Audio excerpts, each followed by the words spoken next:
Yeah, I got some off it all the time. Did you? I need so much, with the knowing full well that we're gonna have like way too much. Yeah. And then you get to play I that. have the brushes. It's just there. So, Kate, you have a split personality? Half of you is Eric Russell? Put it up. He's on his ear. It's windy, it's cold. Is that why that's it? So we did last time for Alice. We put Alice on the TV. No, I don't want Eric's job, I'm good. I nominated him for a reason.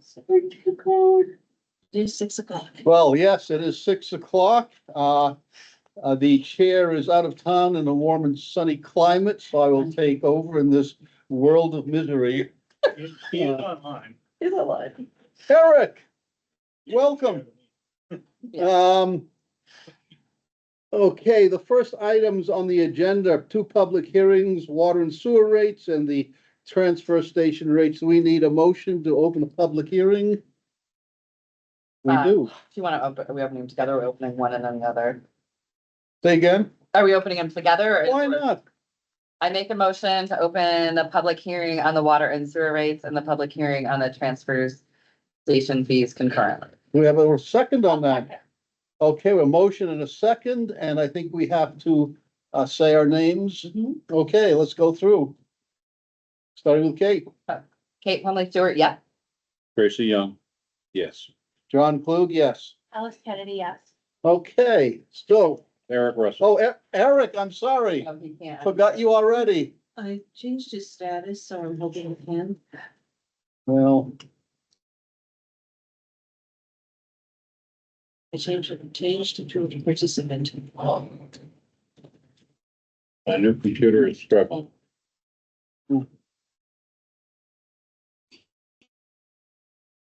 Working on it. Continue without me. okay, we shall do that.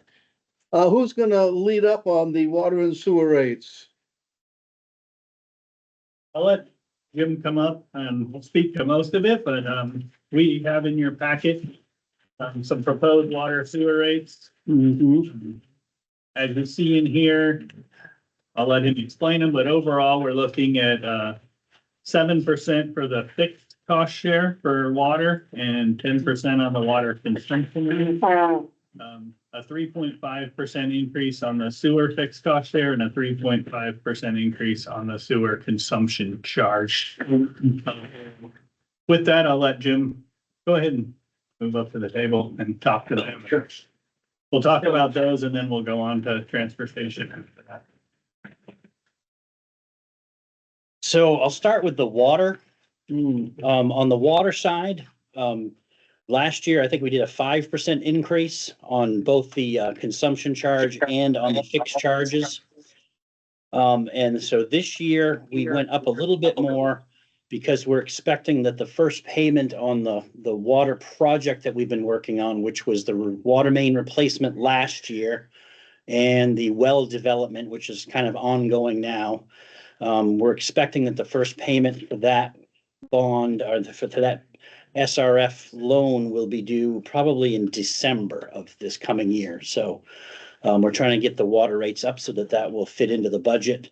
And again, we are also experiencing, increases in materials and, everything has gone up, keeps going up.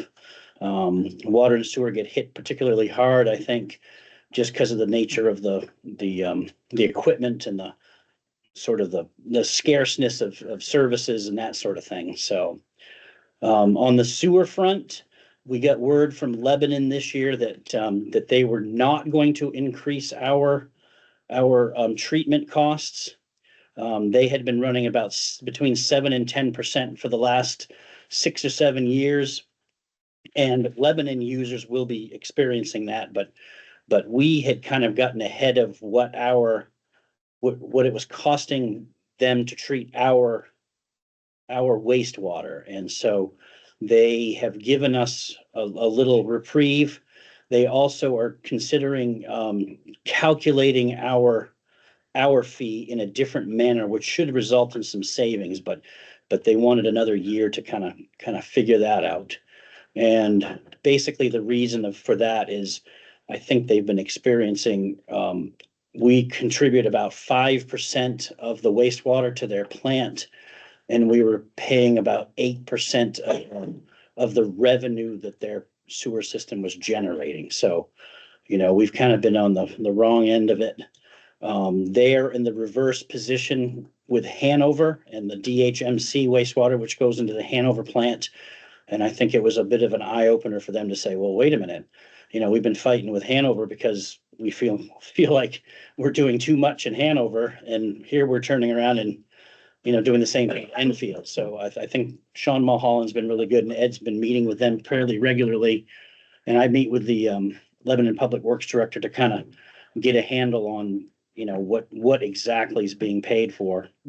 And so anyway, but we still are experiencing, you know, our own sort of, you know, inflationary expenses. So we didn't want to, you know, not increase it at all, because when we've done that, we've paid for it in the long run. Does anybody have any questions? I don't know if there's anything you want to add regarding. No, I'll just throw it out there because I know it's coming. The sewer deficit is still up in the high, like not quite 100,000 yet, but we're still up there. We still have some time to go. I don't have the exact number with me, and I'll get that to send it out to you, but you know, we've been increasing rates, but to a point where it's not coming down as fast as it was in the beginning, so it's slowing down a little. I think it's another reason that we talked about still continuing a little bit of an increase with, you know, Lebanon's didn't go up, but we still have costs to do, and we still need to figure out getting that deficit gone. So we still have a deficit fund balance and probably will for a year or two. Because that was supposed to be done this year. It was supposed to be done this year, Okay. but it's been going down slower than expected this last few years. Has Lebanon increased their connection fee to us?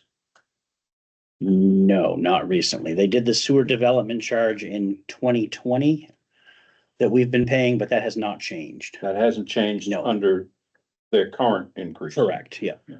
Yeah, so we essentially pay their, you know, sewer development charge. Right. The other thing that we're looking at and we want to look at in more detail sooner than later is our connection fee. That was my next question. And, you know, when looking at connections, you know, we charge $2,500, and that doesn't change if it's you know, someone that's starting, has a little mobile home with 2 bedrooms going up to, you know, a huge apartment building. It's the same. And we really need to have something that, you know, that captures that. And I think we're going to try to look at maybe getting, you know, Horizons Engineering, who's very familiar, and they did our water, our asset management plan, and working with them on taking a look at that and seeing, you know, what might be a reasonable, fair to capture like a Laramie Farms or something like that, because I think those are gonna be. Yeah, I'd like to get that on the table soon, because we Yeah, have the one thing we've a couple of talked major about- developments around the corner. The one thing we've talked about that you guys will see soon is we're gonna use Lebanon's equation to come up with something that fits our current model, and then we're gonna Good. get an engineer to do a study. So we're gonna put a little Band-Aid stopgap in there, so a bigger apartment like that might come, we're not charging them $2,500, if there's something that's But realistic. it's something that we can develop in the next few months for any developer that's around the corner and Yeah, we currently should be able to come. drawing something up. in the next as- couple months we know it easily, is. and then get a consultant on board to really look at our system and Okay. our costs and what it actually should be. Good, great. Because when Wilson Mobile Home Park came, there was an individual charge per mobile home, and that was a big point of contention for them. They didn't go forward. Mhm. And I can certainly understand. I mean, Right. I guess, for me, I want something that's fair for the work that's being done Mm.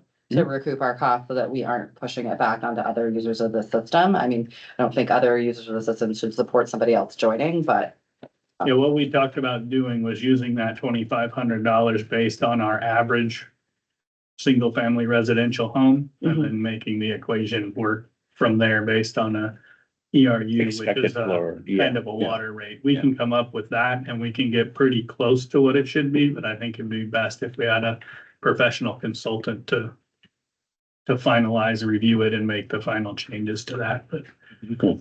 Sounds like. Yeah, and the other thing that, you know, an outside does is that they work with other systems, and so, you know, they're not hunting around on the internet trying to find stuff. They say, oh, you know, this town has a really good way to do it, and, you know, we would recommend that, but you could also do this, because this town has done that, and I think that's, you know, something good. And then you also want to have what we collect as a connection to, you know, accomplish a goal, you know, we're trying to make the former users sort of whole on what their investment is.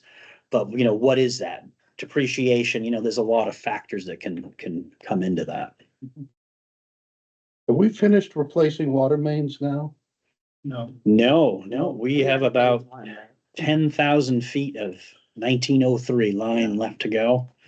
We're number 10 on the state list for the next project, which would be to do May Street, Shed Street, Stevens and Wells, which is where we are having most of our Yeah. leaks, and I suspect that's where our biggest lead exposure is too. And so we're trying to put together a project. It might go on this town meeting, it might be next year. I think it needs to go. Needs to go on, yeah. I don't know if we, So we're not number 10 out of 4,312. no, we're number 10 out, I think it's 136. Okay. Yeah. And I think they funded down to, I think it was number 30 or something like No. that, so. So that's promising. So Yeah. it looks like it's on the horizon. Yes, yeah, that's right. And, you know, looking at the last project, we did well. You know, we came to the town meeting, 1.9 million. And, you know, they said, well, can we get some grants? And you don't know if you're gonna get grants when you approve it. And they don't give you any grants unless you approve it. So you're kind of in a, you know, in a quandary there. But, you know, last time it worked out good between ARPA and our expected SRF principal forgiveness. You know, 40% of the project was, you know, essentially grant funded. So, you know, instead of 1.9 million, the town spent, I don't know, it's gonna come in exactly about 1 million, maybe a little bit more. And so, you know, that was good. And because we had approved that, you know, we were kind of first in line, and that, you know, that's what being proactive can help you. And so the next project will be similar. It'll be two pieces. It would be bringing the well online if it proves out. And then the second thing would be those replacements. And it's not quite 50-50. The main replacement's a little bit more. So, It's 2.9 million total, right? yeah, or 2.7, I think it was. Yeah, something like that. Yeah. Does well, yeah, I guess, particularly in water, does the water increases, do those align with the phasing of the projects that Horizon proposed? Yeah, well, yeah, Gonna we're be keeping up. we're and- trying to keep up. That's right. Yeah. And then they had proposed also regaining some reserves because we had depleted. In water, we had no reserves left. We weren't like in bad shape like the sewer. Water, we had some fund balance, and Okay. we had a capital reserve that Yeah. was pretty good. But yeah, we don't want to, you know, have to start cutting into that. Okay, so this will keep up with that, Hopefully, yeah, I think that's- right? it- that's the goal. It's projected to keep up with Yeah. it. We've done that exercise. Okay. We've actually done pretty good in water and sewer, I think, the last couple of years of not spending it all, and so some. That's right. Yep. And I mean, our sewer rate statewide, we're in the higher bracket, but our water ones are under. We're low on water compared to other towns. To publicize that more. Yeah, and it's, you know, and the reason for it is we've been lucky. We haven't had to do any expensive treatment, you know, and you know, even though we are fixing some ancient lines and dealing with that, it's still not the same as having to, you know, run a plant. So. Further questions and comments from the board? Questions or comments from the public in attendance? Yes, you. Could you state your name first? Well, Silly, name for the machine. huh? You gotta give us your name. Helios Bureau. Thank you. I wanted to know on the new well, we have done that, right? We've got one. There's two holes in the ground, yes. Yeah. Are they by the other one or they? They're about 200 yards out into the woods from the other one. Okay. Yes. And your gallons per minute? One ended up being, I think it's 32 and one was, I think, 11. And that's after a 1 week long, they really pull it down hard. Do they? So So, okay. it's looking like we'll probably do the 30-gallon one and leave the smaller one alone. Is it the water good? They're testing it now, because they did that over Thanksgiving or just before Thanksgiving, so. Great, thanks. Samples have been taken and, yeah, some of the tests take a month or more. So you don't think you can join the two lines? To the existing marsh well, you mean? Combine the 11 and the 30? No, because they found that the two are hydraulically Thought connected. They were in the end. Yes, and so Okay. because of that, they thought it'd be best to leave one alone and, it's not, you're not gonna gain any by putting a second No, pump in, No, really. they're hydraulically connected. Yeah. Anyone else? Yes. A name first? I have a couple questions. One is sort of point of information for myself. So my understanding is I have a water rate and I have a sewer rate. Is that correct? Yes. Okay, that was the first question. Second question is, I'm assuming that the police station, all of the municipal facilities in town and the schools, okay? They all use water and sewer. I'm assuming they have the same rate as the users have? That's correct, yeah. They're treated as a user on the system. And then just my comment going forward, my biggest concern about all of this, and you all understand it much more than I do, is as we bring on these big developments, what responsibility might they have? Such as some sort of bond or something. We think that we can approve them and that they can have our water and sewer and we're all gonna be good. But if we're not good, the current users are screwed as well as the development. And that is what my biggest concern is how these developments, are going to impact our water in the future. Our ability to have it, the quality of it, and our houses are worthless if we have to have bottled water. The value of our house, we can't sell it, nobody would want to buy it. So two different answers. Number one, the sewer answer is, bring them on. Because, our system was built for a lot more units than ever have been hooked up. And because of that, you guys pay high rates because there's only a few connections per mile. We have a lot of pipe in the ground and the lowest elevation in Enfield is the surface of Mascoma Lake. So anything that's in the ground is gotta be pumped. And so that's more users is gonna help the current customers. It's not gonna, anything they build for themselves to connect, they're gonna have to pay for. And when they start paying the fees, it'll be, again, more people sharing the cost of the system. On the second half of it is the water. And yes, yeah, we drilled these wells. We probably have enough now for those people. The state doesn't want the town to go below 80% of our capacity. So what we pump in a day's time can't be all that we have. And so right now with the wells that we have, we're probably at about 40%. We're running wells. We have wells that can rest, wells that can be offline. But when this development comes on, we're gonna probably need some more water. And the well that we've drilled should fill that gap, but it is gonna be a discussion with the developer that, they might need fire water and their whole development is higher than the elevation of the water tank. So that's gonna be an engineering issue for them because we're not gonna be able to supply their pressure for them. But we've also been talking to them about them supplying a well. up Yes, on top of yeah. the hill that will feed into our system. So we're hoping that they can provide a well that'll offset their use. concerned about how that aquifer that they're part of, it's all through their property. Once they get in there, you know, they have holding ponds and so on and so forth. You know, we don't need to get into all of that. But just how that will change the drainage of the water that goes through there, that might go through to feed some of our wells. And what changes we're gonna see there.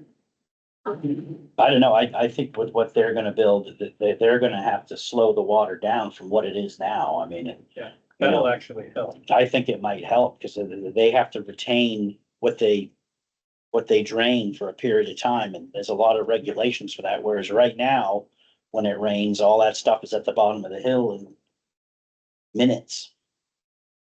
Doesn't that go through to any of your wells in town? Our wells are either above it or east of it, but you never know how they're connected exactly, so.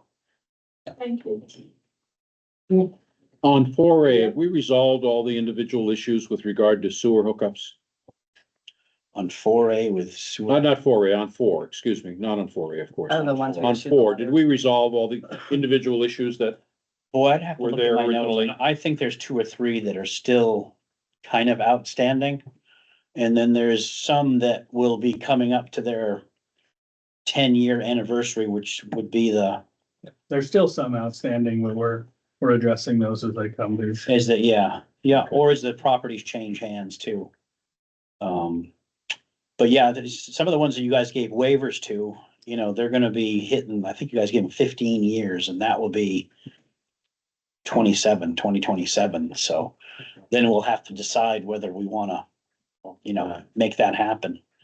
But we are finding that there's been several lately that as they change hands, people are like, what, you're not on the sewer? Mhm. Well, you hook it up and then I'll buy the place, and so we've caught several that way. It's good.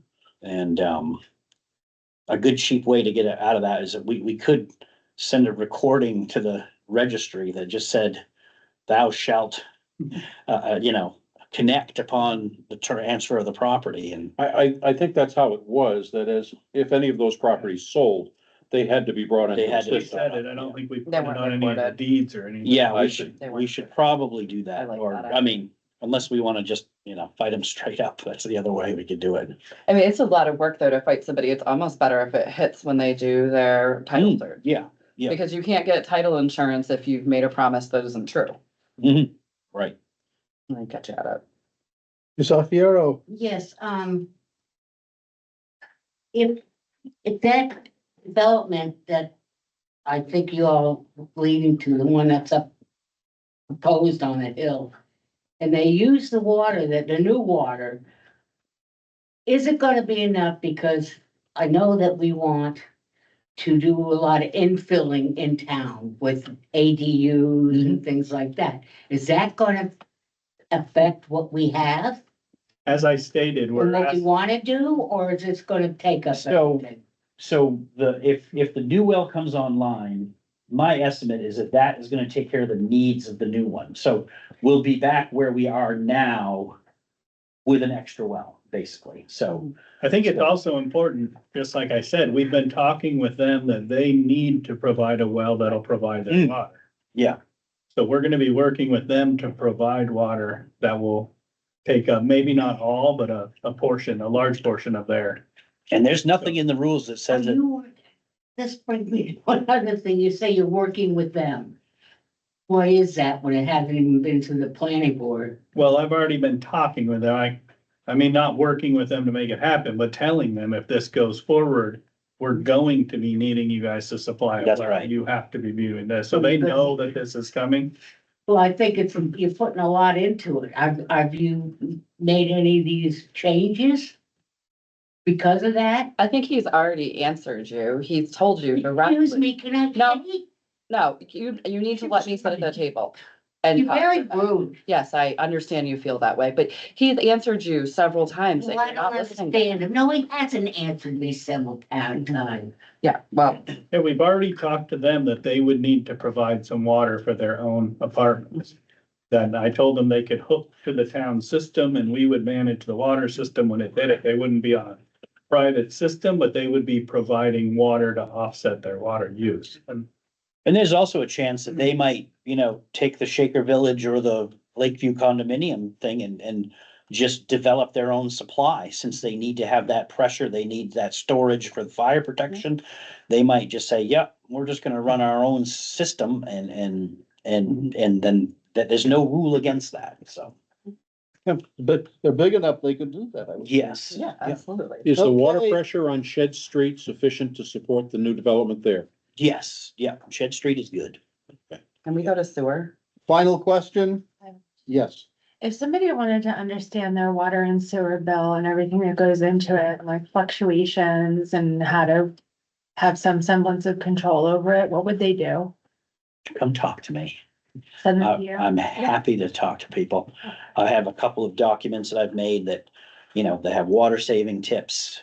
Potential leaks in the order that we typically see them when people are having trouble with their water bills.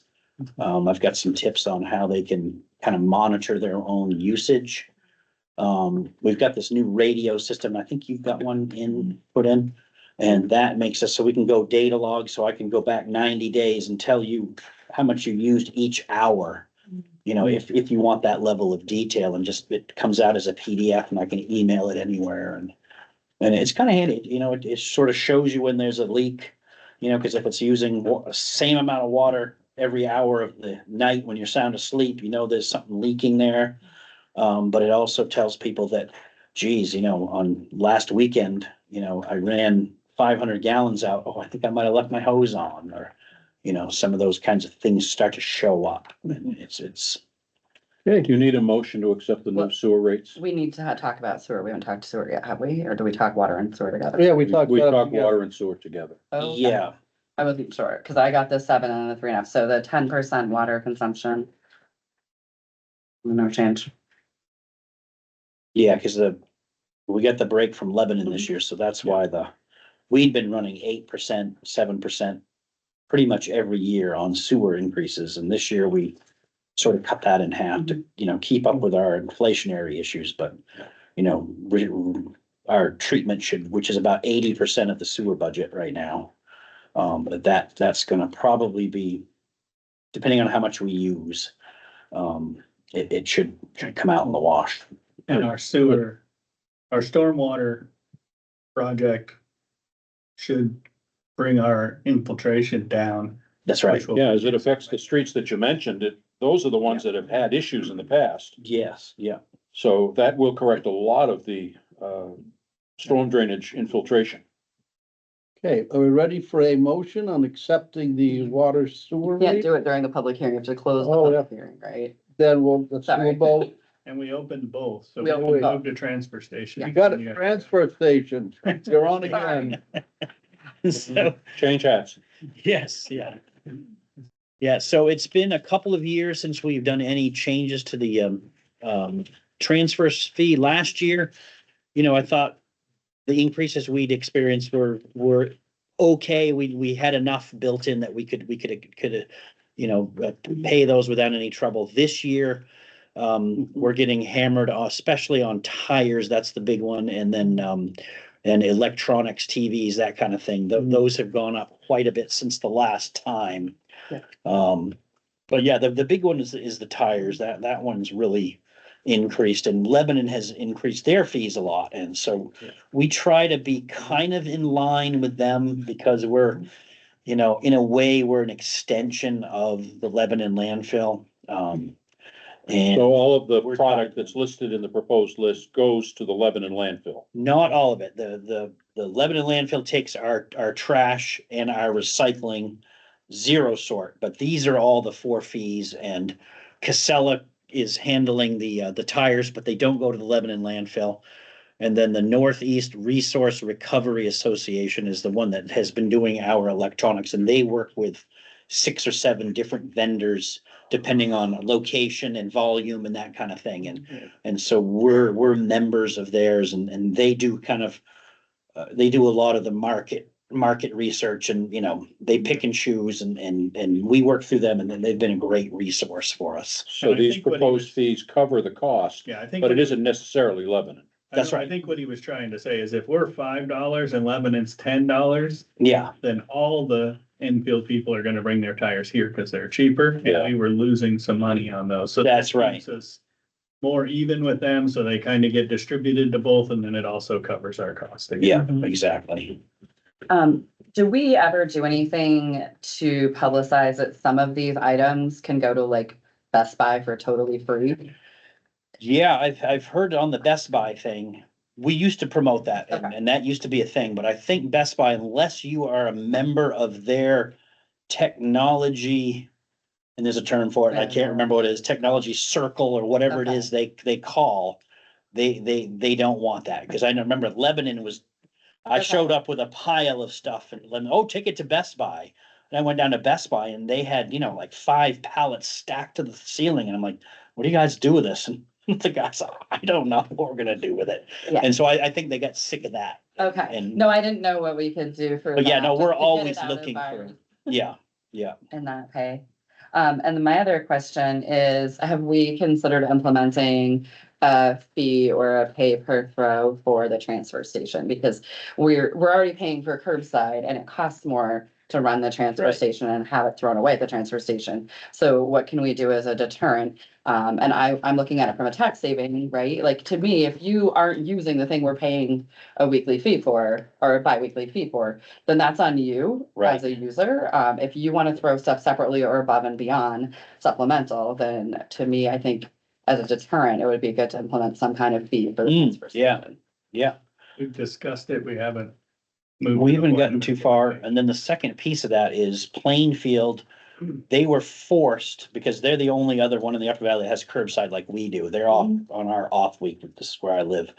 And so Casella, when they came in, they said, we're not doing rear loaders. You guys are either going to the truck that we use here, or Casella's not gonna do it. And so they looked around and there was nobody else interested in it. So they started looking at that, and they had been charging $250 for a sticker, which would do, supposed to do 30 or 40 pounds worth of trash. And so we'd buy stickers, put them on the trash, and they'd be serviced.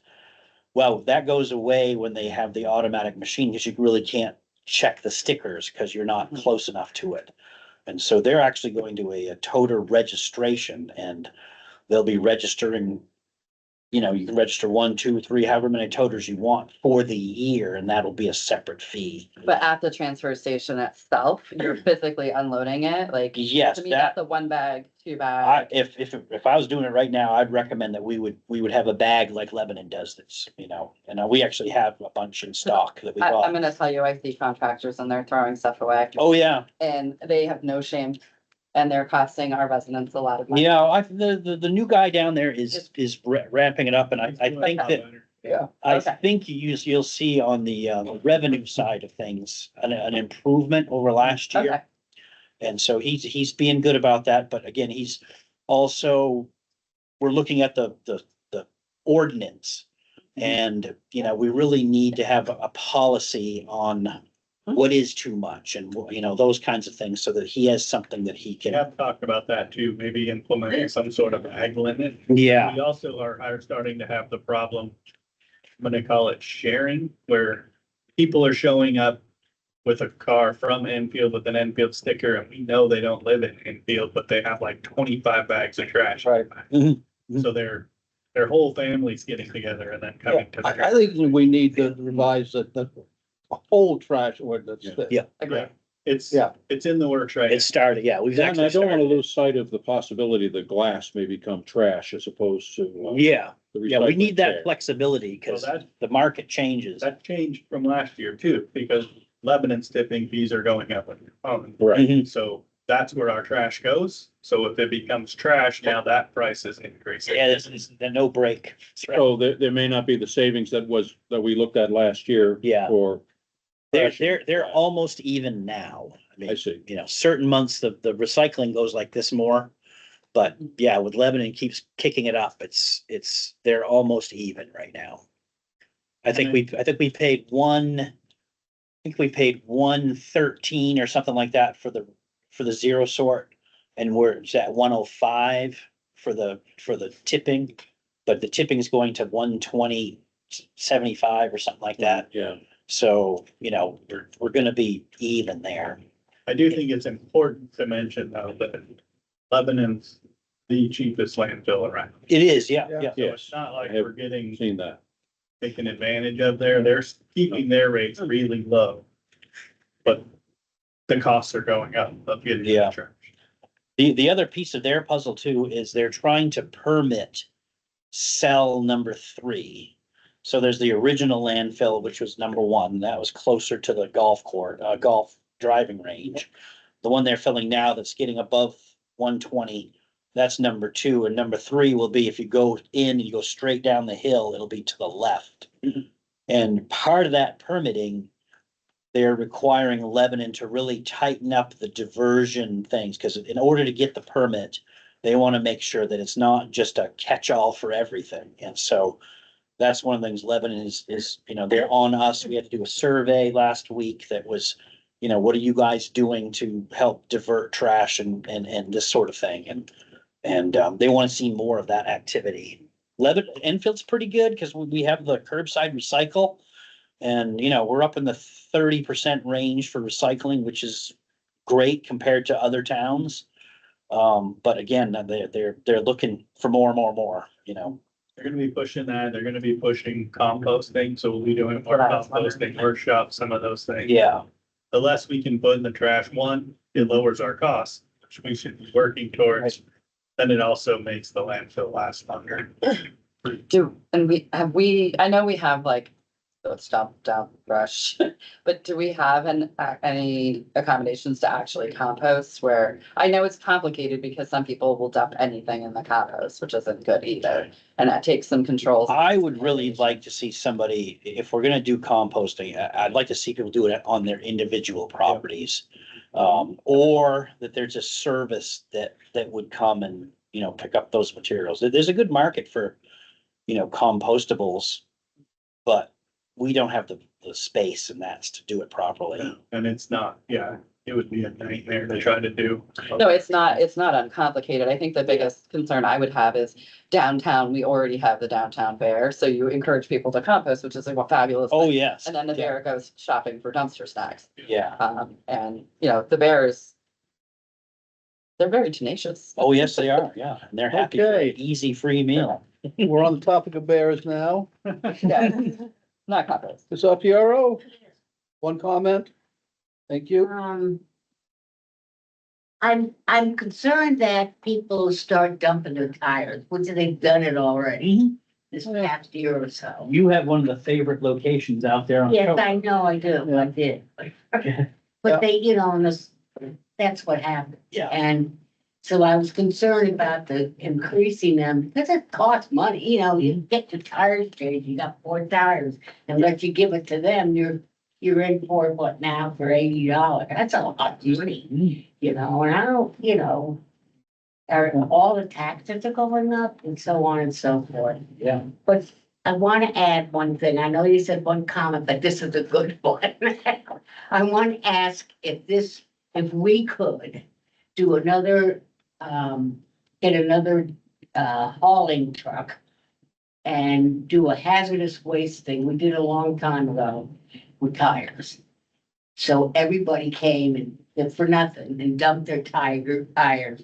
And we had a place to take that and not cost us anything. Yeah. Is that a doable thing? All that's doable. It's just gonna cost what? And so, the people who are bringing the tires are happy. The ones that don't have tires are paying for it. Because somebody's gotta pay for it. It's a taxes, Yeah. And so, I mean, and so that's why, I think the user fee is the fairest way. I recommend people, if you're getting your tires swapped out, have the shop take care of them, because they're probably gonna be a little cheaper and you don't have to handle them. All right, so you don't think there's anybody that could just take them and we don't have to pay for them? No, those days I'm afraid are gone. There's no such thing as free. I mean, it used to be, some of the guys out on Bog Road that would come and do it and they just dump them in their old sand bin. Yeah, and then I'd be in the court with them trying to Okay, I'm get gonna that cleaned up. open up for one more question, sir. Dan Name Regan. first? Dan Regan, Lock Haven. So I had a similar comment as Sealy's. Thank you. The prices are going up anywhere from 33% to 100% for tires. So I don't know if it's directly correlated, but I think we're gonna see an increase in tires on the side of the road, somewhere between 33 and 100%. And none of us wanna see that. Are there any towns right now that are shredding tires that we could work with to maybe bring tires there so we don't have to pass the cost on to? I mean, again, sooner or later, someone's going to have to pay to get rid of those, because I don't think that there's enough value in whatever product a tire produces to make it marketable. And so, I mean, I know Casella collects mass quantities of them, and I believe they shred them and that sort of thing. You know, I mean, I guess, you know, might be able to work on maybe, you know, reducing the amount of hauling, but you know, again, we'd have to use our trucks and that sort of thing to get them there. We used to do glass and haul it to New London for grinding, and, you know, it just became, you know, two guys all day, and It's more expensive. ended up being more expensive. That's right. Yeah. So I heard a statistic, and I don't know that it's accurate. Lois was just trying to, but every tire equals 2 gallons of oil by the time it disintegrates. Mm. And we talk about our environment, we talk about our lakes, we talk about our streams. We don't want to see that. Obviously, nobody wants Yeah. to see that. But so is there some more investigation we can do to find alternatives? Oh, yeah, we're always doing that. Yes, yeah, and then Northeast Resource Recovery, you know, they have people that's just their job, is to try to seek out some of these markets, and, you know, I'll check with them to see if they have any other, you know, ideas. But in terms of, you know, them showing up on the roadside, you know, we always are picking up tires on the roadside. And, you know, the fee is set up so, you know, if we have to get rid of a few here and there, you know, it's paid for it kind of by everybody. But if you see people walking around, you know, driving around with a full load of tires, yeah, follow them. They're probably gonna dump them on Bog Road Yeah. or at Sealy property. Yeah. All right. And the Thank you. fork doublets. Yeah, exactly. Jim, the answer I got on the because I asked the shredding question, it wasn't super recently, it was like quite a few years ago. I was told that they don't really shred them very much anymore because they're radial, and the transition to radial tires and run flats made the shredding not, you know, it's not the same as it used to, which makes a lot of sense. I think tires have changed a lot in recent years in the technology. And so I was like, oh, because then you have all the metal that's in. radial. Now, our truck tires, if the casings are good, we send them out and they'll recap them, and so, you know, you can recap a good casing 3 or 4 times, and then it's finally, you know, used up. Yeah. And it's too bad that wasn't an option for other tires, because it's, you know, it's like 25 cents on the dollar as we're buying a new one to get it recapped, so. Okay, Are we ready? well, I had one more comment, more for Ed. I'm thinking that moving along with the transfer fees, you need some flexibility to be able to adjust the fees, given that the market is somewhat in flux. And I'm wondering whether we should be specifically approving these proposed fees, or instead authorizing you to have the flexibility to adjust the fees as necessary to meet the market costs. I think we're good on a year-to-year basis doing this. I mean, we don't set it to the exact amount that it's costing us. We set it to be able to get rid of those if it fluctuates a little in there, but we can absorb that. But, you know, I think it's good to have these open conversations on an annual basis about where we're going, what we're doing.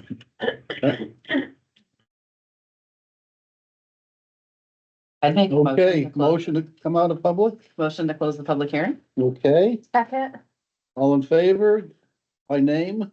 Kate, yes? Tracy, yes. John, yes? Alice, yes. Eric, yes. Oh, thank you, Eric. Eric is there. Yeah. You were tall. Okay, now perhaps a motion to approve the rate changes of water, sewer, and trash. I'll make a I motion. would do water, sewer separate, Separate? just because they were two separate. Okay. I'll make a motion to accept the rate changes of water and sewer. Second? Do we need the The amount. percentages and Yeah. that are on the memorandum? Oh, is there a memorandum? Yeah, there's a motion on the memorandum. No.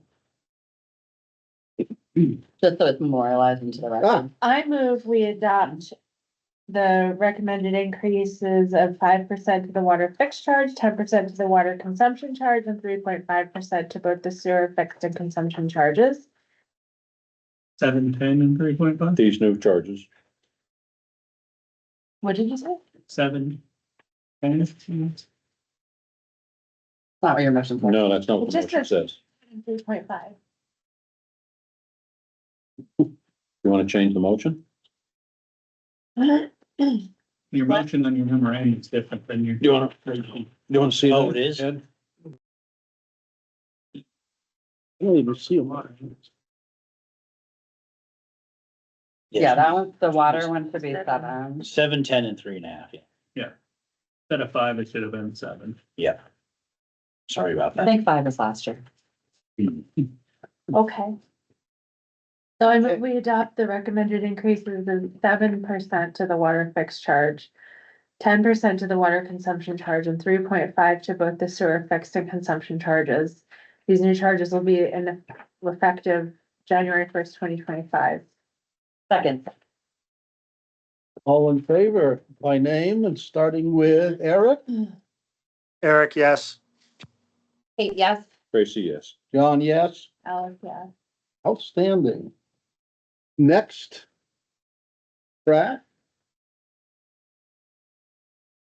I'll do it. I okay, move we adopted the recommended fee increases shown in the proposed transfer station fee schedule to be effective January 1st, 2025. Second. all in favor by name, starting with Eric, Eric, yes. Kate, yes. Tracy, yes. John, yes, Alice, yeah. thank you very much. Okay, Where's the public hearings? motion to close the So public we already hearing did. Did we already close them? Yeah, you Yes, have we to did. close them before you have motion. before we voted. Yeah, thank you. I forgot. Help. No. Next All up, right, thank you, everybody. Thank you. It's thank you very much. Thank you. You're always a fountain of information. Amazing. like you've been doing this for a couple Appreciate of it. years. A few. Yeah. Yeah, and I want to put in a really good word for the gentlemen who work at the transfer station. They Very are nice. very, very good at what they're doing, trying very, very hard. Well, and like Jim said, the new employee we have there has really been watching and Yeah. there's been an uptick on checking for stickers and making sure things are done. I think you're in a bad position when someone tries to pull one over on you. It's not a Yeah. nice thing to do. But I've seen them send somebody away, a full trailer That's terrific. loaded. Excellent. That's great. All righty, approval of the minutes of December 2nd, 2024, regular and non-public. I would make a motion to approve the minutes of December 2nd, both regular and non-public as printed. Second? I'll second that. Okay, all in favor? Oh, discussion, go for it. The Enfield Village Association most recently met and discussed Main Street decorating, not Main Street parking. No. I think that was hard to hear. Yes, that was the one, it was broken up. Yeah, Mhm. sorry. Can you tell me the line number? 31. Thank you. I totally missed that. Thank you. Okay, I'd change my motion to say as amended. very good, thank you. We have a motion, do we have a second? I'll second it. All in favor? Hi. Oh, wait, we gotta do Yeah. roll call again. Oh, good lord. Start with Eric, he remembers his name. Easy. Eric, yes. Kate, yes. Tracy, yes. John, yes. Alice, yeah. I have a random question. It just occurred to me. Last few nights I've driven over Shaker Bridge and almost all the lights have been out. Anyone else notice that? No. Usually they're on too much. They were on when I went by. Okay, That is weird. Was it late at night or was it right as it was turning dusk. Oh, it was late. It was, Okay. definitely dark, yeah. The two or three that look a little different than the rest were on, and everything else was off. Yeah, I noticed it, Sunday at about maybe 5 o'clock, 4 o'clock, 5 o'clock. Do they have a sensor? I was gonna say they might be. Maybe they need to clean it. They're on a photocell and a timer. The timer initiates the photocells. So if the timer gets off, sometimes it'll run over into the daytime. And other times it'll come up late. Thank you very much. So I was they might not have to hallucinating. check the timer. Good luck, John. Thank you. All righty. Board reports. I have nothing to report. Tracy? The Energy Committee is looking at climate resilience.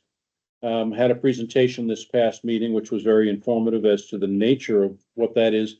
Other towns in the area, such as Hartford and Lebanon, have begun to look at those same things. I believe you were involved in those meetings, Yeah, which is great. We've got a resilience grant, so it's something that we're working on and it'll probably be coming before you guys in January Yeah. of possibly doing a resilience plan. Which is terrific. And the other thing is they are in the process of preparing a potential warrant article for what is called the Enfield rate, but we're waiting for a legal opinion on that, I believe. Yep, they're working on. That's what I have from energy. Thank you. Kate? Conservation Commission canceled their December meeting, and so their next one will be the first Thursday in January, which I believe is the 2nd, unless they somehow change it. I have not heard anything on change. Eric, do you have anything? I do. So the planning board had another good meeting. They got feedback on the second HOP grant that was submitted.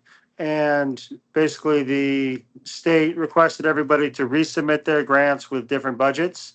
So members of the planning board are preparing a second grant, and with my busy schedule over the last week, I failed to get this on the agenda, but we should, during our other business, take a vote to support that because it's going to be due before our next meeting. In fact, I think it's due on Wednesday. So it's just I can provide basic information. Originally, they requested a budget of 100,000 to be for the grant.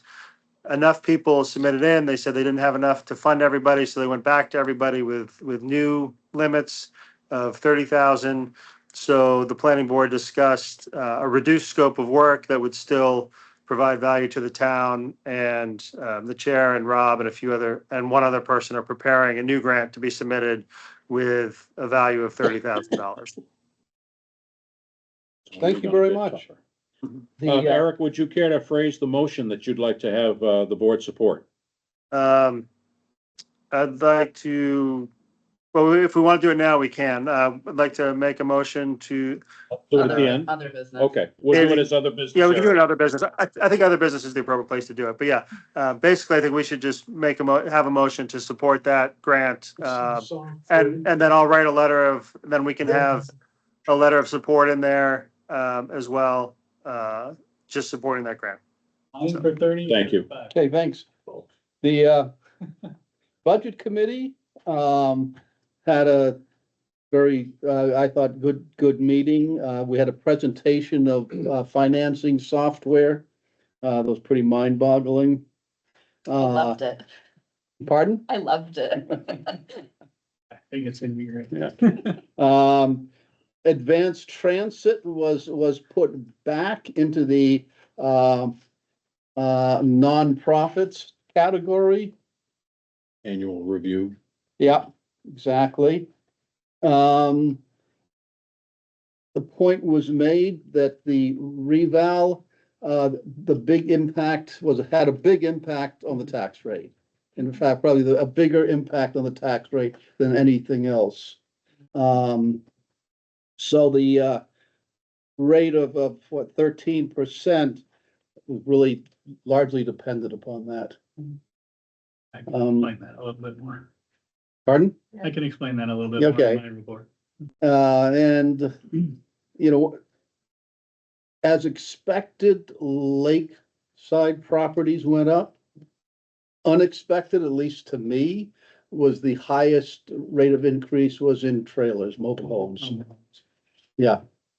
And, I think that's simply because they are cost effective and that's what many people can afford and their prices are thus going up. And I think, condos went up a fair amount. Condos were second. Yeah. But the median rise was $248, is that correct? Yep. So, not too bad. Feel sorry though for those people living in the trailer parks right now. Yeah. Okay, that's it for me. Town managers report. Right, I will come right after you with some budget stuff. I had it kind of on my list, but, Yep. just to explain a little bit, we were proposing about an 8% increase in the budget coming into this year. Because of the tax rate change, it's now a little over 13, right at 13%. And I mean, the easy way to look at that is if you take 10% of $9, which what we had last year is 90 cents, and 10% of $5, what we have now is 50 cents. So the same percentage is a lot less money now because the tax rate came down based on the reval. So that's really where we're at. We're continuing to work on that, but overall, the general fund budget that we've proposed, the increase of the general fund budget is 2.02%, so just over 2% budget increase from last year to this year in the general operating fund. We had a long discussion about this last budget meeting, but you know, when we used $270,000 to write down the tax rate last year, we have to repay for that this year. We had that discussion last year. And that is a little over 4% of the total increase. And then we had some FEMA money too, which pushes between those two revenue sources we don't have last year. It's 6.09% of the budget. Like I said, we had the discussion last year. When you kick the can down, sooner or later you have to pay for it. So that's what we did last year. So the budget committee's been continuing to work and we have a few more meetings in January. We'll be reviewing the budget and preparing the presentation for the budget hearing. So that's kind of where we're at on the budget. Staff report. Last meeting, I reported that we had hired a light equipment operator. That light equipment operator has backed out of the position. So we are looking for a light equipment operator right now. We did fill the grounds position, and then we have made an offer to an AP payroll clerk that has been accepted. So we'll be working with that applicant to complete background checks and paperwork prior to starting in early. So we're excited to bring someone on board and start the training process. This person does come to us with some, I'm not going to just say AP. They have AP and payroll experience, but they also have reconciliation and bookkeeping experience, never in a government setting, but we do think they have enough experience there that the transition will be fairly easy to make. We're looking forward to that. Are they private sector? They were private sector. So we might learn something. Yeah, I'm sure the attention to detail, those types of things are good. It's just learning the nuances of governmental funding accounting, but overall, 3 of us did the interviews and we thought she definitely had the skill set needed to come in here and to help us keep our books in order and to move forward. Yeah.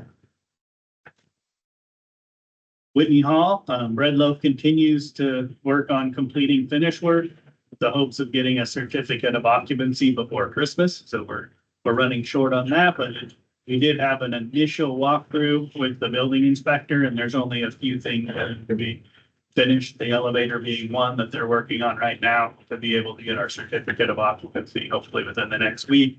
Then we'll be doing some punch list items and moving forward to final cleanup. We still have a schedule for middle of January for moving back into the town offices.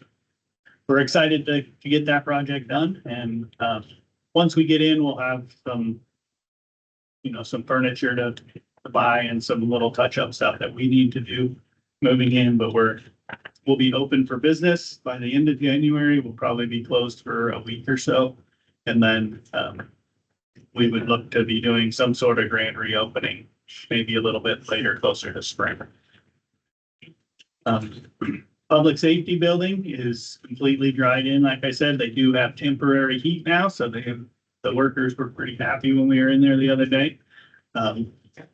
With the freezing temperatures that have been happening, we have asked them to not pour the concrete, even though they could get blankets and stuff. We thought it was better not to do sidewalks and stuff and have to salt them over the winter. So we'll be pouring those in the spring unless we have some big warm up midwinter. The apparatus bay has been insulated and the fire sprinklers have been roughed in throughout the entire building. Rough-in electric and plumbing continues, and we expect painting to begin in the apparatus bay just after Christmas. About the same time, you should be able to see some siding going up outside, and it'll start to look a little bit more finished outside. That project continues to move along good. I want to add a note in there. On last Monday, we received a letter. I knew it was coming, but I never received the official documentation, but we received a letter from the county that they still had some ARPA funds left and they were opening some grant opportunities for the municipalities to put in for some grants. So I thought about it for a little bit. I did talk to Eric Russell to make sure that he thought it was a good idea. And we worked with Chief Holland and we went through Neagley and Chase and we got the cost of the bulletproof glass that's in the front where Emily will be sitting. And the cost of buying those windows and installing them is $24,000. So we took the opportunity to put in a grant for $24,000 for the public safety building, which will help us with the money that came out of the cybersecurity issue that we had to deal with. So we're hoping that grant comes through. It's pretty much a gimme grant. The only thing we don't know is how much will be coming our way to help offset that cost. We did put that in this last Friday, which was the due date for that. As speaking of fraud, we took an opportunity that we had to get some cybersecurity training over the last week. We worked with our partners from Mascoma Bank that have been doing a lot of security training. They were putting together a program that they want to start taking on the road to businesses and municipalities to just help them. They're seeing more and more uptick in fraudulent activity. So we did have them here last week and had a large portion of our staff in the training class with them. So it was nice to have that. It was a really good reminder for staff of what types of things to be looking for. On the planning department, the planning board has a formal hearing for their master plan phase 2 adoption on Wednesday, 12/18 at 6:30 p.m. The final draft is available on enfieldleads.org and the planning board still continues to work on zoning amendments for the next year's town meeting. As Eric said, we did not get a HOP grant. I just talked with David a little bit when you guys were doing that. I don't know that we actually need to have another motion. We did approve putting in for this grant up to the amount of $100,000 that we put in for, so they can adjust that down and continue to move forward trying to get money for the town. Been working with EVA a little bit and the Small Business Development Corporation to put a meeting together as one of the EVA meetings where the Small Business Development Corporation can present to some of our small businesses throughout town and talk about some of the things where they may be able to help our businesses, not only with financing, but with, writing of business plans and different opportunities that they can do to help our small businesses. So that should be coming forward. I think we're planning a meeting in January. It may get pushed out into February. We'll see, but as soon as we have dates on that, I will get that out to everybody. And EVA will be our working partners to communicate with our businesses. Back to planning. We did receive motion for rehearing from Glenn and Trey, I think it's Desiree, for the special exceptions granted to Larry Farms in November. Action will be taken at the ZBA's next meeting on January 14th on this appeal. On the community development front, we are happy to announce that Enfield has earned the designation of housing champion. I did put a letter in your packet tonight. You didn't get it in the electronic one, but We got this designation from the State Business and Economic Affairs Department. The Housing Champion Designation Program was established by legislation to recognize and incentivize communities encouraging economic growth by adoption of housing-friendly regulations and creating infrastructure. I won't read the letter, I did put it in here, but it's a great recognition for the town of Enfield to receive this honor. They will be having, and this is different than your letter, they'll be having a public ceremony at the atrium in Eagle Square, the courtyard entrance in Concord, New Hampshire. This is the difference on Wednesday, December 18th at 2 p.m. They changed the date on us. During this event, we will be formally presented a certificate and a commemorative plaque designating that we are New Hampshire housing champions for the next 3 years. So, Rob and myself plan on attending this ceremony and receiving this award on behalf of the Enfield. And I would just like to thank the planning board for the work they've been doing and all the work we've been doing in housing, and for Rob for actually going through and filling out this application that I heard was harder than we expected. But it's great to get the honors with all the work that's been going on in town. Do these grants that are listed in the notification look like something you'd apply for? Yeah, I'm sure we'll look through them a little bit more and look at what they're actually funding and what the red tape is behind them, but it's nice to be able to be opened up for some funding that other people will not be eligible for. Yeah. DPW updates, winter tree trimming has started. The crew is working on Bog Road this next week. You may see some flagging around the roads where they mark where some trees may come down, and then they try to keep the limbs back. It's not only good for drainage and those things, but it allows sunlight to get to the road. It helps a lot during winter, and so they'll be continuing to do that. As I said, we hired a guy by the name of Morgan Bingham for the open building and grounds maintainer position, and he's been training and starting to work with us, so he's welcome him on board. And the I&I project for the sewer that we talked about a little earlier, bids have been received and the apparent winner has been selected. Horizon's doing their due diligence on the contractor and hopes to have a letter of award out by the end of the month. That's all I have for my manager's report. Thank you. Any questions, comments? Okay, next up, under business, we have the Johnston Property 2024 review discussion.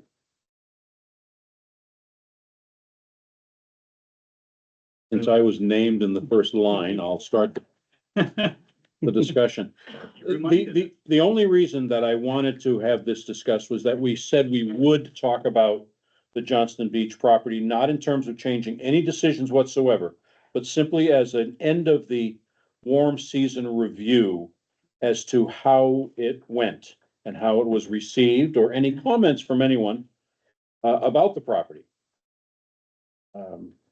I know that I was down there a number of times, both on bicycle and occasionally I drove down there even just to circle through real quickly. And my observations were that it's remained very stable. Not much has changed. There were a few people down there on each occasion, and it seems to be very nicely but quietly used. Yeah, I would agree. The times I've been down there, the limited number of people, anywhere from 1 to 4. Yeah. I did notice a couple of times I was there that there was a car parked right up to the water. We looked around, couldn't figure out where the party was, so. The car I have observed, which has been parked up right at the pedestrian bridge, is actually because the first property within the town of Lebanon is an Airbnb. And they've been told that's where they can park, apparently. Are they in Airbnb? They weren't last year. They are this year. They were this year. It was an Airbnb, But that is where they've parked for. and that's where whoever uses that has been told, just go down there and park up next to the pedestrian bridge. That's right, I did see a car there too. Oh, all summer. Every time I went down, there was a car there, and it was always different cars. And I inquired about it with another neighbor I know further on, and they said, yeah, it's an Airbnb. But it's a lovely property. It's being well taken care of. People enjoy it. I do think a little more signage about parking and such would be helpful, maybe. Yeah, we can look at that. We did talk about putting signage down there last year, as I put in my memo with some of the budget constraints and things that happened this year. We decided not to, and just to kind of see what happened. You know, we had very few, the ones that we did have, we had a few people driving down, parking closer to the water, those things. So putting some signage up, asking people not to do that would be good. We did have no calls for service for the police, which I think is great, because the year before, it was, they were down there all the time Really? for parking issues, and Oh. we did not have those this year. Right. And our grounds department has been taking very good care of cutting the grass and keeping it cut. Well, the neighbors were calling the police on each other last year. Let's be real. And the one thing we do need to think about is we were going into this with a 2-year plan just to kind of look at it, but if we do get through next year and everything seems good, we're gonna have to start having conversations about taking those structures down if we're gonna keep. They are going to become a problem. I have a little bit of a concern just about, like, best practice is not to mow up to along the shoreline, but I know it's been open like that, but if we're gonna keep it, maybe considering putting some native plantings in for the siltation that comes down. I know it's not a lot, but I think, we've told everybody for geese and things elsewhere, to not mow, not to cut everything along the shoreline and then mow. So, we should look at ourselves too. Didn't see any geese there at all. No, I'm not complaining about the geese at all. I'm just saying, like, I think. They're there. Are they there? I just have been lucky enough not to see them, I'm sure. The geese love those nice landing spots. I think it's just a lovely facility. Oh, it's So beautiful. lucky to have. I took Corley to play soccer there. Any other comments from the public about this? Board? Property, Yeah, it's just so peaceful, and thank you so much for having it at the place that we can enjoy. next up, we have the floodway study contract approval and encumbrance. So the encumbrance comes if you guys approve awarding the contract. If not, we don't really need to, I guess. We'll just re-budget and start over. But in 2024, through the TIF, we budgeted $25,000 to do a floodway study. I'd worked with Pathways Engineering going in, and they were thinking if that's about what we would need to do that. As they started to dig into looking at the scoping of the project, they saw that it was a little bit more than they thought it was. They worked with Sean Sweeney, who's a hydrologist. He does Headwaters LLC and does a lot of this type of work. He put a full scope of work together for them. And it came out to a budget of $42,500. After talking with Pathways for a little while, they just recommended that I work with Sean Sweeney, and if he needed their help, he could subcontract them instead of the other way around. So I worked with Sean, and we actually revised the scope of work a little bit, and it stayed about the same. He kept the same price. I think it might have actually grown in scope a little bit as we talked, but we're talking about doing a study in that area. I took it to the TIF committee to talk about it because the price was higher, and they asked that I try to get a couple extra just to make sure that we were in the ballpark. We reached out to Dan Nash and need to look at the other one because I always forget it, but Nick Fiore, to see if they could get us prices on that. Dan Nash wrote back and said it was beyond his scope. It's not something he did. I actually got an email from him Friday. He didn't know I was doing this at the time, but he sent me a report from Headwaters LLC and said that he highly recommends that we go with someone like that can do the study. As I said, Pathways highly recommended them as well. And then Nick Fiore through Engineering Ventures, he didn't say they couldn't do it, but he said they were really busy and they would not be proposing or bidding on it at all. with that, I would like to come to the select board and just ask that we enter into a contract that I have already with Sean Sweeney for $42,500. If we do that, I would also ask that we encumber the $25,000. I could budget the other money into the budget. It's not there right now, but it would be offset by TIF fees, so it would not impact the tax rate at all. And we would be able to get this study done and hopefully open up some economic development possibilities along Lovejoy Brook Route 4 area in the floodway. So that's, Can you remind us and remind the public the purpose of this? the purpose of it is, that whole area around, on Route 4 around Lovejoy Brook is in the floodway, and then there's some floodplain there as well. This study would look, first off, it would do a hydraulic study to look at, see if the FEMA data is right and if that actually qualified as floodway or not. If it does, then it would look at a few different projects we may be able to do that would raise that elevation up or down and allow those properties to be more developable.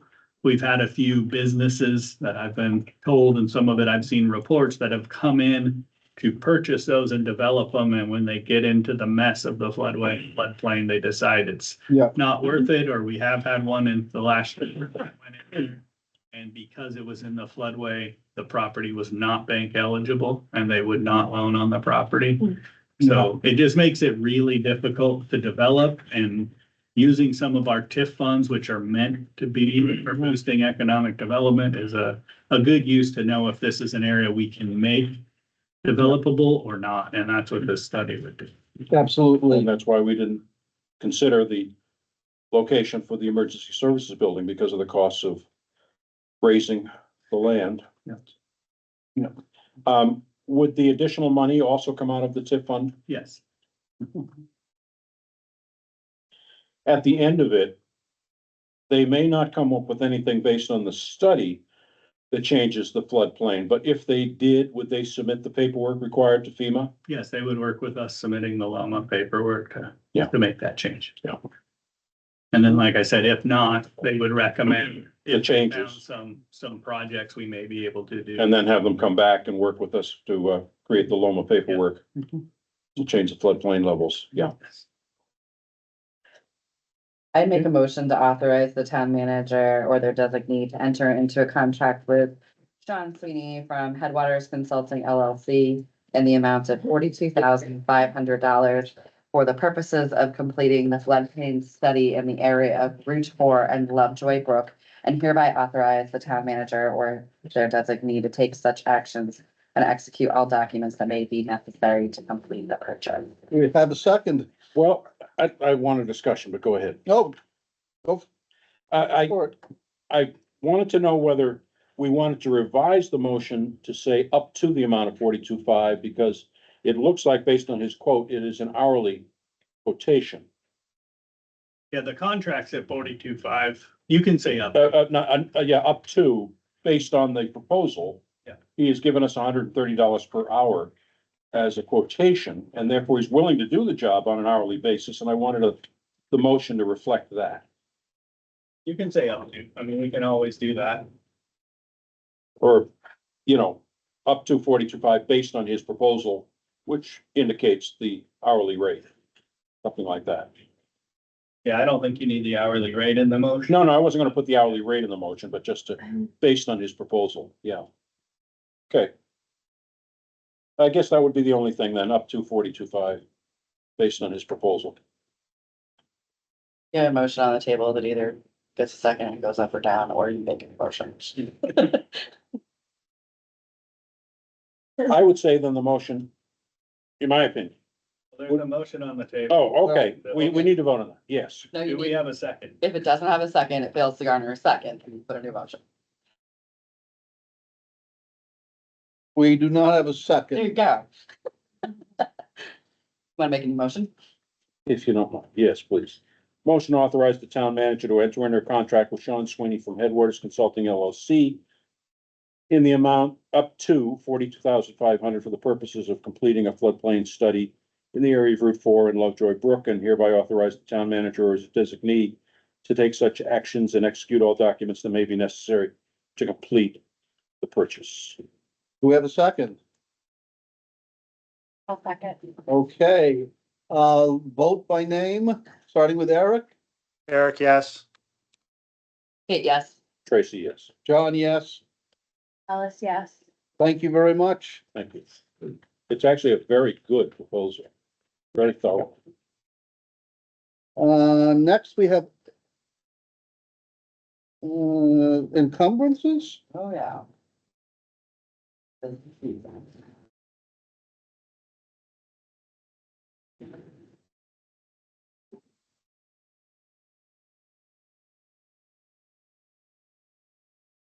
Include.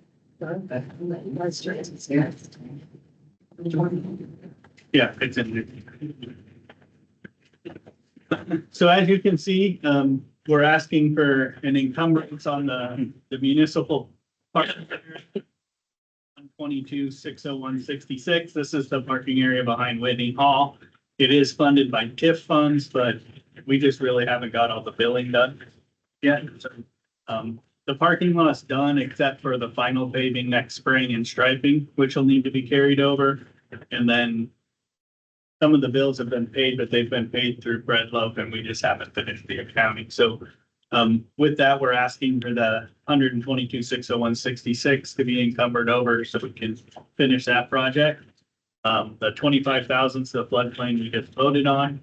And then cemetery has asked for $1,500 to be carried over. They're working with a land surveyor right now to get some surveying done. And the surveyor had a family emergency, and so it's going to be done after the first of the year, but he's already been engaged to do it with.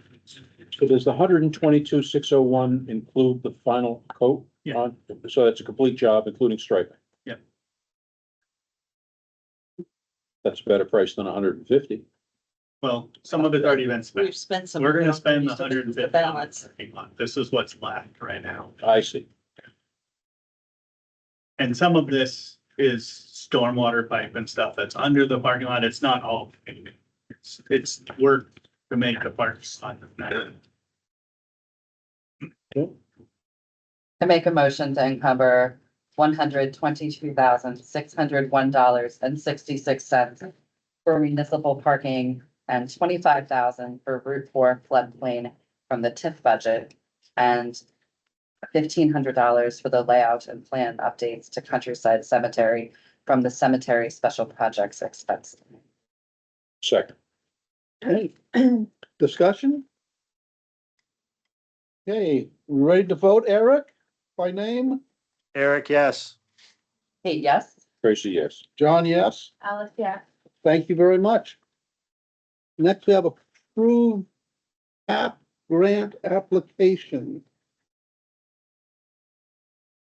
I call this Byways Grant 2.0. This is the exact grant that I talked to you guys about a few weeks ago, but instead of applying through the Byways, which I did do, the state said that this TAP funding is coming along and it's a secondary place that we can put in for that money, just in case we don't get the other grant, or if we get a portion of, then we can work between the two grants. So it's the exact same numbers that you've seen from before. I'm just asking for approval to apply for the TAP grant in January when it gets released.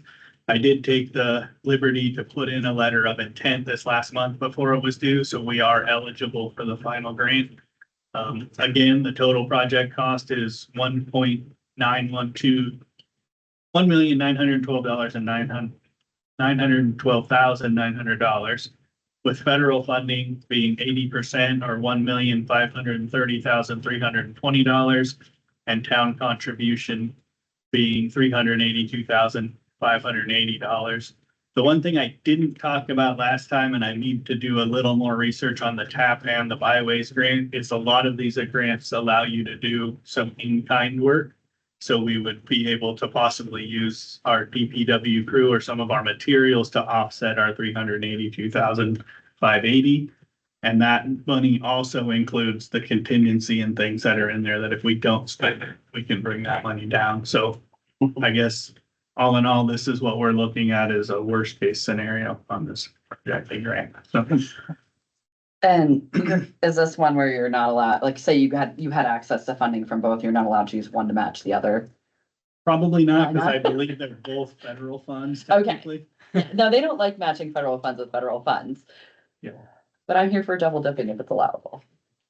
And we will definitely look at it if they give both of them, but. We used the second grant to pave it. But I do think, I definitely think there's some room in there for us to do some of the project, take off some administrative costs, some of those things to offset the 382,000. But ultimately, in the long run, it's always good to pay 20% for a almost $2 million project. So, Discussion on the board? I think it's an excellent grant. I make a motion. to Miss authorize- Alfiero has her hand up. I just want to know what TAP stood. Oh, yeah. It's Transportation Alternatives Program, Okay. so it's things that don't involve And cars. when you talk the byway, you're talking about the 4A one. The right? trail along 4A, yes. Thank you. Okay, you wanna make a motion? Yeah.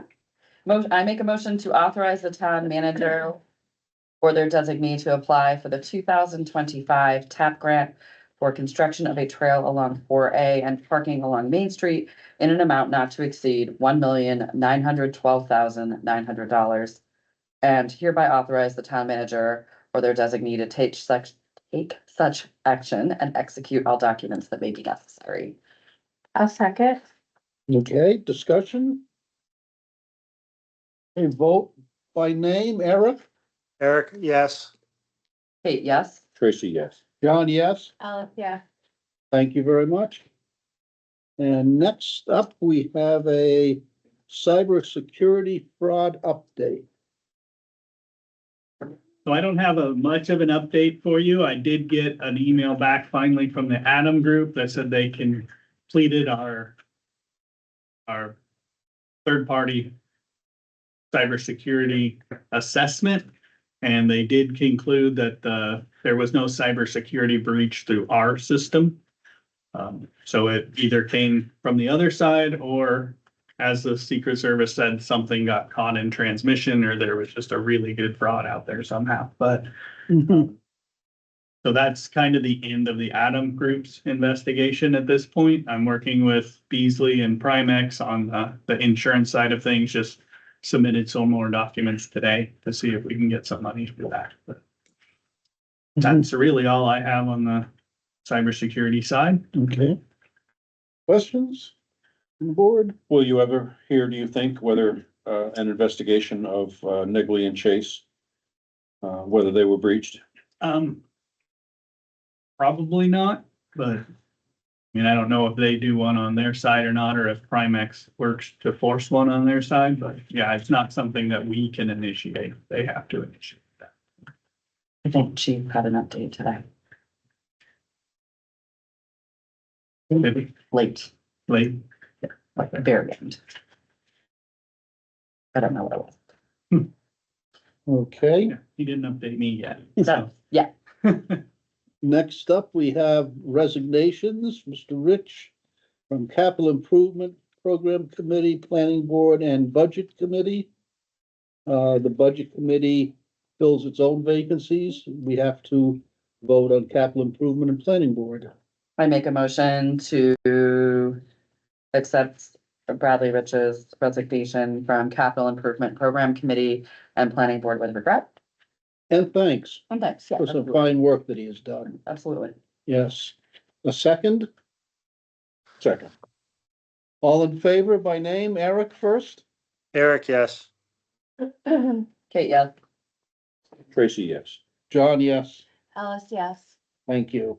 And just a quick update, the budget committee did accept his resignation at their last meeting and Yeah. decided, being so late in the budget session, that they were not going to appoint another member to fill that slot until next year. So We also voted not to meet next week That's right. because we are in good shape. Look at you Yeah, guys Next go. meeting's January. And we have a planning board application from Mr. Miller. I make a motion that we accept Nathan Miller's application to the planning board. And would add that it's super exciting. Yeah, yeah. Absolutely. I'll second that. Outstanding. Eric? I just have one, question of whether from, just a general, people, so we have several alternates who may or may not be interested in filling the recently vacated full position. Do we want to consider all of them? Give them a chance to apply in and consider all of those candidates if they wanted to step up from being an alternate to a full-time member? So when I asked questions about whether we gave people opportunities last time we had nominations in front of us, it was a 3-2 vote to just go forward with people who, because they had taken the initiative to apply. So I guess that would be fine. Like, to me, you guys set a precedent. And while I disagreed with it, I think that you set a precedent, you did it once, and so probably wrong to do that. I'd say this is different because in this case, we have alternate members who've been attending meetings and probably are unaware that there's even an opening at this point, since that opening happened tonight.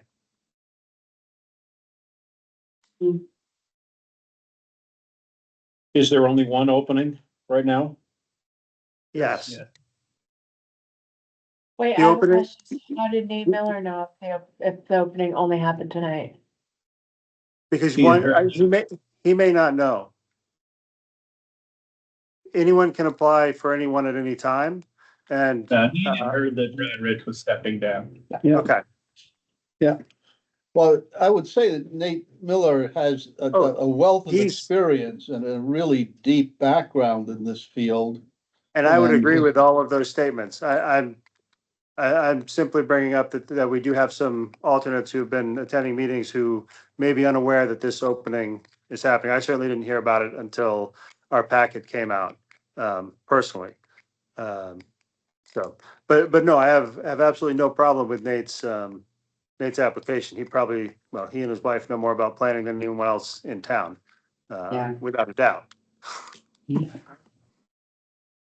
So I agree that Nate is extremely qualified, and I agree with Eric that it's not a good look if nobody knew. But what are we gonna do? I mean, I stick by we've been here and we've done this and you guys. I'm also think inclined if we to, did something incorrectly in the past, we don't have to keep doing it incorrectly. But we had this conversation, I think you set a precedent, but I feel like if you put people before me, it's not gonna change. You could put like 30 people in front of me. This is one of the most qualified people, so it's not gonna I change. totally agree. yes, People- David, Yeah, as far as I know, it's always been the planning board that recommends to the select board. And, in this case, we have at least one, potential building project that is coming up. Where at least one of our members will be recusing themselves as an abutter. And quite honestly, I don't think we have a very strong or experienced bench of alternates at this point in time. So I would recommend that you approve Mr. Miller's application. This has all gone down very quickly.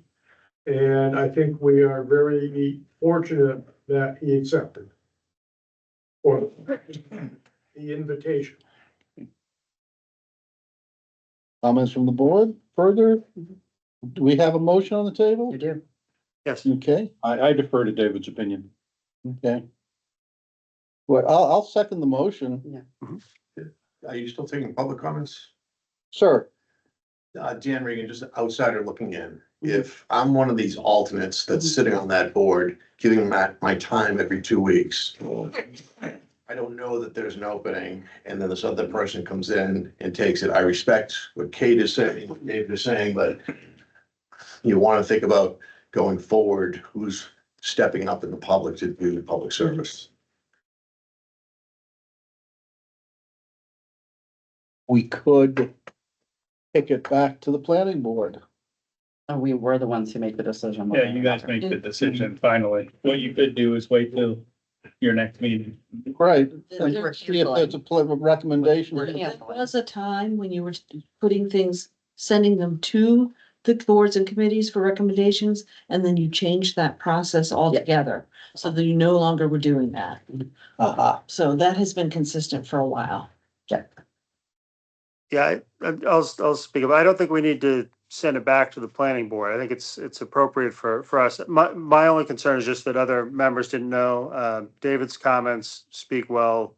I know we haven't had a meeting since then, but David's always sort of well in touch with how things are on the planning board. So I don't think we need to necessarily send it back. It's more a decision of, do we want to just let those people know, hey, we're gonna make a decision on our next one if you want to be considered, put in an application for a full-time member, or do we just want to make a decision tonight? And either course is appropriate, given the discussion and the comments that have been made. Yes, I think that if members of this board weren't aware until tonight that there was an opening present, and that perhaps the alternates who have been attending are not or may not be aware of this opening even being present, that it's disrespectful of those individuals who've been giving their time. Maybe you'll choose the same anyway, quite likely, but follow the right process, please. well, we could postpone it till the next meeting, and we could invite those who are interested to apply, and then we will look at that list and we'll make a decision. The problem is we're talking about canceling our next meeting. Yeah. Is there something like a timeline critical thing? It could that be we late can in January base before the this on? decision is made. And I don't want David to be short of people in the meantime. He has alternates. The planning board should not be short. We do have alternates that do attend meetings, so there will be not only a quorum, but a fully seated board at any hearings that come up, I believe. And so if we get one or two other people applying and Nate's applications is there, we'll make a decision. I'm Yes, pretty sure we know what that decision is gonna be. Right. So. Mhm. Want to do that? I have, Kick the can? I have approached, if one of your alternates is sitting right here. No. Ah, Yeah, but there's a couple others. There's like 4 altogether. all right. I like your suggestion. I move we kick the can down the road. But you have another motion on the table. Oh, okay, we're gonna vote on your motion. What are we gonna I do? don't have a motion on this. Kate, did you? Who made the motion? I made the motion and you seconded it. Did I? No, John seconded it. Okay, Okay, so we need to vote on that. all You right. need So- a voter with second. I was on my second. Okay. Thank you. so Okay. So just for clarity though, if we vote no, we're simply saying we're not seating him at this meeting. We'll wait until, We can leave him now. Yeah, You Yeah. withdrew a second, so there's no vote. oh, he did, okay. I didn't hear that. David has something else. it's David. I just want to say that the planning board chair is comfortable with kicking the can down the road and sincerely hopes that the board, when it does make its decision, will weigh heavily upon the recommendation of the chair. Thank you very much. And I'd like to add that next time we come into this situation, I don't want to see you guys shove through candidates into a committee because you did it before and I was opposed to it. Okay. So. I don't remember it, Yeah, but it was Alice and I against and the three Yeah, men I for. remember it like that. It was very distinct and you shoved them through, even though we said they didn't need to be seated. So this is Okay. the same conversation in reverse. so do we need any more motions here on this? We're We just, do. The non-issue. okay. For the next again. I've always wanted to kick the can down the road. We A did. lot of fun. Sealy? Yes, I have a question. Are you gonna put it up on the website that the planning board opened? Yes. So that had to happen like that. that didn't Rich just resign? Yep. And and I wanted to know if, Nathan Miller lives in Enfield now? Yeah. Yes, it does. Yes, Has the yeah. whole He time. does? He was the chair of the Johnson Beach. What? He was the chair of the Johnson Property Use Committee. He's an Enfield resident. Well, that doesn't matter, speak it out. Okay, It sounds like you guys run around hitting people. That's what I don't like. Sounds like you don't follow along. public comment. I guess this is a public comment. That's the. Other public comments. Thank you. Okay, Two of you, actually three of you were at the budget committee, meeting last week. The dollar amount in the budget has gone up 13+%. On top of the over 40% in the past 3 years. Even though the tax rate has decreased and therefore the distribution is somewhat different. And as John said, the Lakeshore Properties, condos and, mobile homes got hit the hardest, with the percentage increases there. That compares again to the school district of about 2.2% anticipated. Would make them 6% over the past 4 years. Compared to well over 40%. I believe, John, that you asked when we were meeting back in October, for the joint meeting for the budget committee and the select board, that you wanted a lean budget. And Eric, you mentioned the CPI, which at the time was 3.5%. And since then has hovered around 2.5% plus or minus. Dimitri, the chair of the committee, informally mentioned possibly 5%, and we're looking at 13+%. Does the select board have any further guidance for the budget committee, given all of this? I think we gave our direction, and my understanding, we knew we were going to be somewhat punished when we used undesignated funds. So that caused a portion of this, and I know that was discussed during the budget committee meeting. While I wasn't there, I did watch the video. So I think it's not that it's just 13%. Wow, we went and added 13%. We used money in undesignated to offset. When you do that, you artificially increase the following year because you're not gonna go rob your undesignated every year. And we said we weren't gonna do it again, and we weren't, a number of us were not super excited last year. You have that. And then a simple math, right? Like super basic math is a tax rate of $16.91 is very different than $28. 29. 20, right? And so the math of percentages, you're going to seem like you have a much larger percent increase when you add an amount, right? It's your base Budget rate. amount is in dollars, not percent. No, Yeah, the general fund increase is 2%. But the dollar amount that we're asking taxpayers to pay is 13%. School is 2.2%. Again, I think you're missing the basic math behind how it stacks up. I've been to each one of those meetings, Kate, I know, I'm saying that some people math and some people don't. not the only one.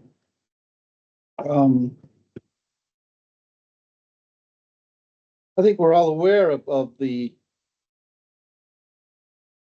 hardness of the budget. Yeah. For many people. And I think that's always in the back of our heads. On the other hand, we also have an obligation as a select board to plan for the future. I'm always reminded about the town of Lebanon, who years ago had the opportunity to take federal funding and solve their water infiltration into the sewage system entirely, and didn't do it because they didn't want to spend the money. And now they're getting hammered because they've been mandated they have to do it. I mean, well, you gotta look ahead to the future, I think. And we need to plan for the future, build for the future. And right now, yes, we're doing a lot of building. We have a lot of demands upon our systems. But I think we're going in the right direction. I guess I haven't seen anyone in meetings give a great suggestion that was, or like, I'm very open to, like, if you have a magic bullet, it's gonna save us a bunch of money. Say it in a public meeting. Stop spending. On what? That's the magic I bullet. think it's A lot of things.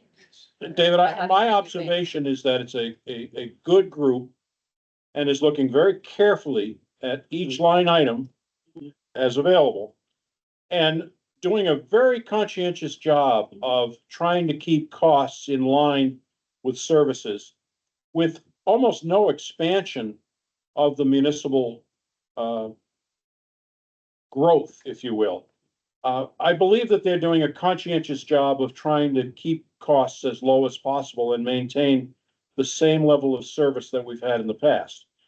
Now, I'd like to be just a little more patient as they have follow-up meeting in January, shape up the different categories, and we can really get a line at a look at the bottom line a little bit better. And Ed will also have a chance at that point to give a more detailed analysis as to where we are landing in terms of a potential tax increase in July. But frankly, with costs going up, I think it's almost impossible to say we can go on a flat budget or anything even close to it in this coming year.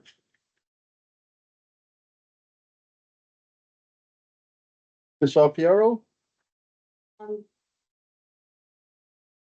want to know if the select board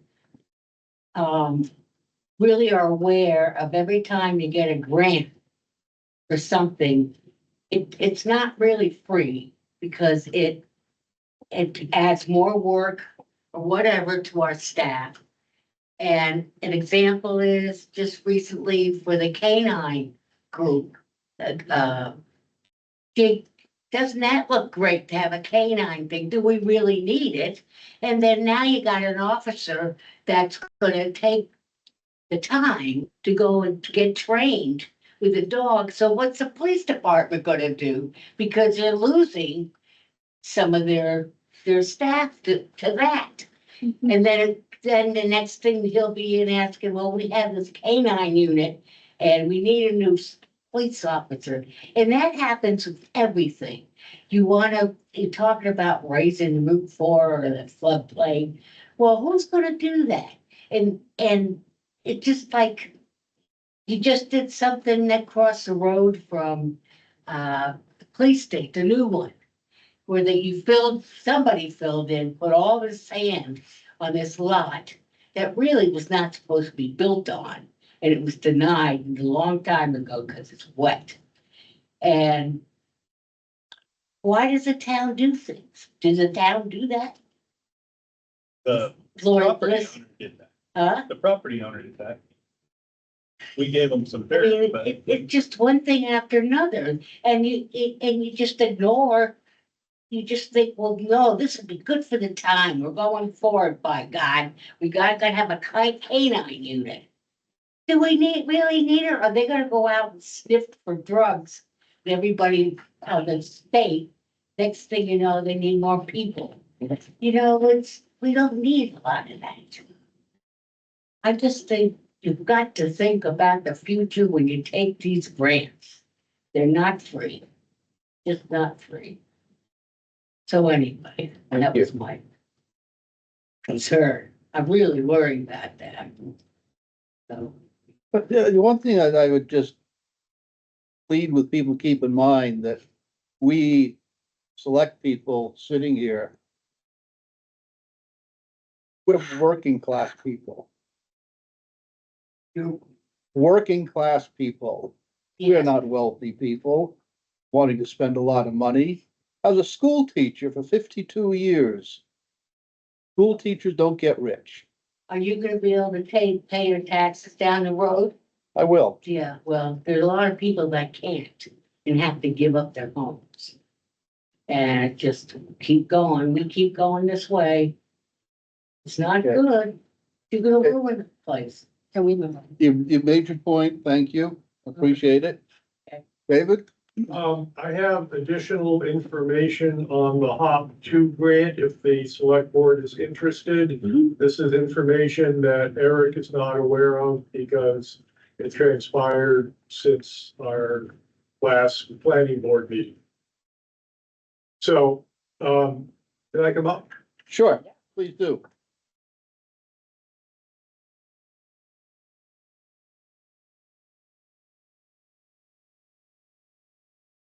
So as Eric reported to you earlier in the meeting, the New Hampshire housing people who are the grantors did inform us by letter that, we were cut down to $30,000 and we needed to refocus and resubmit.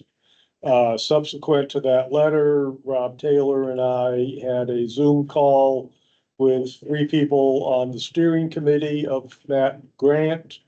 And we found out that the $30,000 was sort of a soft cap.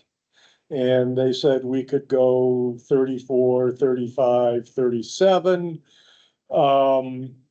So keeping that in mind, in rewriting the grant proposal, what I have done is done our basic, roughly $30,000, which will focus on areas that are either on the sewer line or easily accessible to the sewer line. We have to define that if we get the grant. And then as an optional or an add-on, we would then address the site plan regulations. And that's where we would go with that.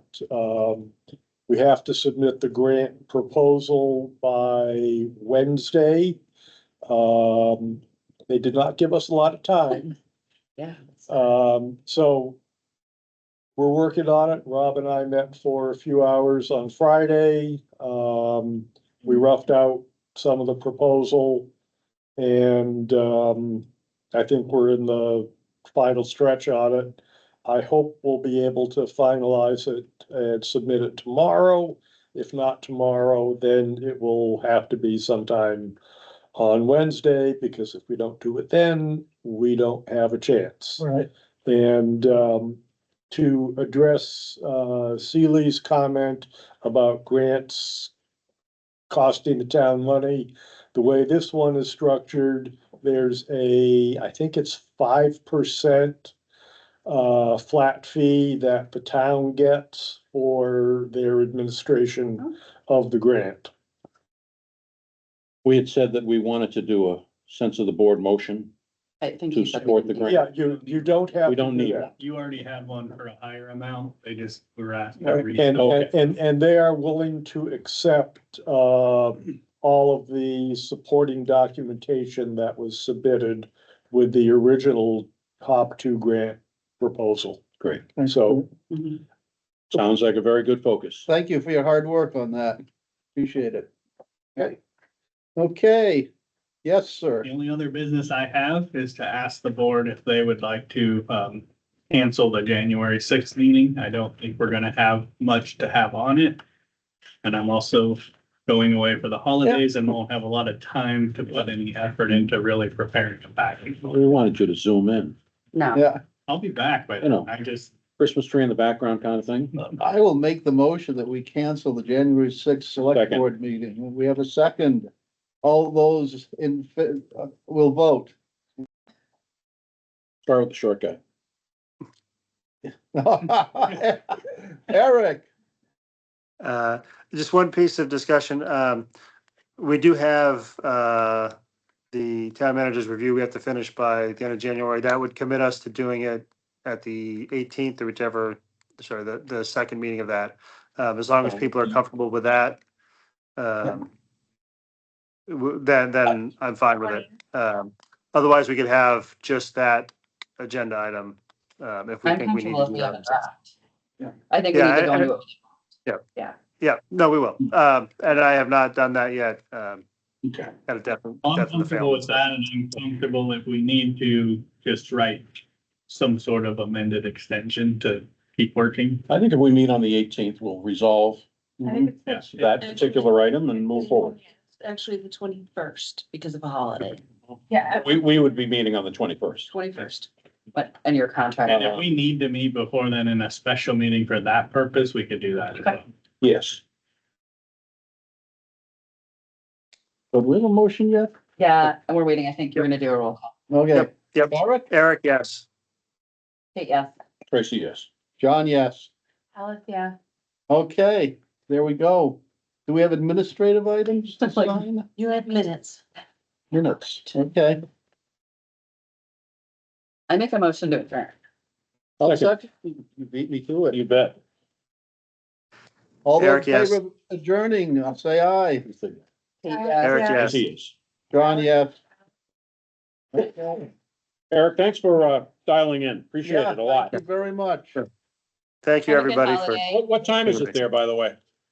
oh, it's just 1 hour different. It's, Oh, so okay. it's 7, yeah, it's Central Time. About 4 years. No, Passover. Yeah, no, I know it's a little warmer. Yeah, no, it was 75 today. Goodbye. That's a little. You guys wanna send your name tags back down? I'll wait for it.